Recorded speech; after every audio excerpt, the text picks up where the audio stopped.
Menjambut atap Tan Sri Muhyiddin Yassin di hujung Ramadan dalam ucapannya bermadah. Zalim sangatkah kerajaan ini?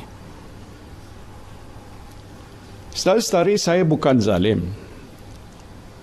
Saya ambil keputusan ini ialah untuk lindungi nyawa saudara dan saudari. Saya faham dan sedar anda marah kepada saya, tetapi ini ikhtiar saya dan kerajaan untuk jaga nyawa saudara-saudari. Selebihnya saya serahkan kepada Allah Subhanahu Wa Taala, katanya. Aneh sungguh pemikiran pengkhianat langkah Sheraton ini. Kenapa ketika hati dibisik syaitan supaya melakukan kudeta, Muhyiddin tidak serah kepada Allah Subhanahu Wa Taala? Bukankah ketika itu beliau sudah tahu dunia sedang diserang oleh COVID-19 yang amat berbahaya?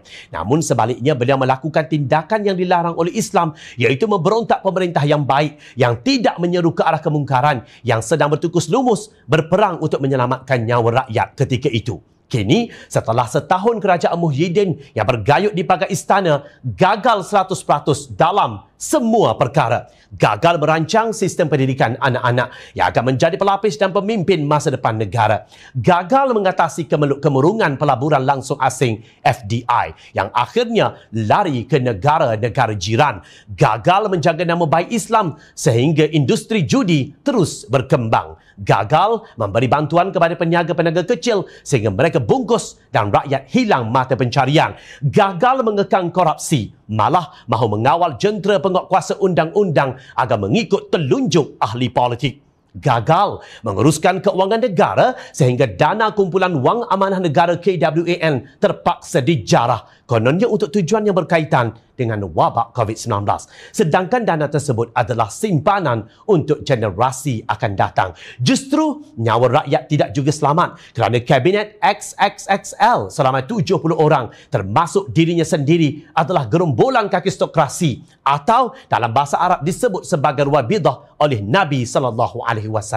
Tiba-tiba Muhyiddin bertanya, zalim sangatkah kerajaan ini? Ingat lagi tak? Pada 22 September 2020, pelbagai media melaporkan kenyataan Menteri Kanan Pertahanan Datuk Seri Ismail Sabri Yaakob bahawa kerajaan memutuskan individu yang pulang dari Sabah tidak perlu menjalani kuarantin wajib 14 hari. Pada 6 Oktober 2020, Muhyiddin Yassin dilaporkan mengakui kempen pilihan raya negeri Sabah menjadi antara punca utama peningkatan kes COVID-19 di negara ini. Sejak itu, lekuk penularan kes wabak COVID-19 yang mula landai kembali mencanak naik. Siapakah pula yang menjadi punca sehingga pilihan raya negeri Sabah itu terpaksa diadakan selepas Dewan Undangan Negeri Sabah dibubarkan pada 30 Julai 2020? Semua episod yang berlaku sehingga membawa kepada pilihan raya negeri Sabah itu dicatat oleh malaikat dan akan dibawa ke hadapan Allah Subhanahu Wa Taala di akhirat kelak. Jika kalian tidak merampas kuasa dan mengkhianati mandat rakyat, Kementerian Kesihatan Malaysia masih diterajui oleh ahli toksikologi Datuk Seri Zulkifli Ahmad. Justru negara tidak akan menderita wabak ini begitu lama. Kita akan bangkit dengan bangga sebagaimana jiran kita Singapura dan Indonesia. Sebaliknya kita hanya ada Menteri Aiswam dan 2 timbalan menteri yang hilang dari radar. Satu dunia nampak ini kerajaan yang sangat gagal. Tolong jangan hina rakyat dengan soalan zalim sangatkah kerajaan ini.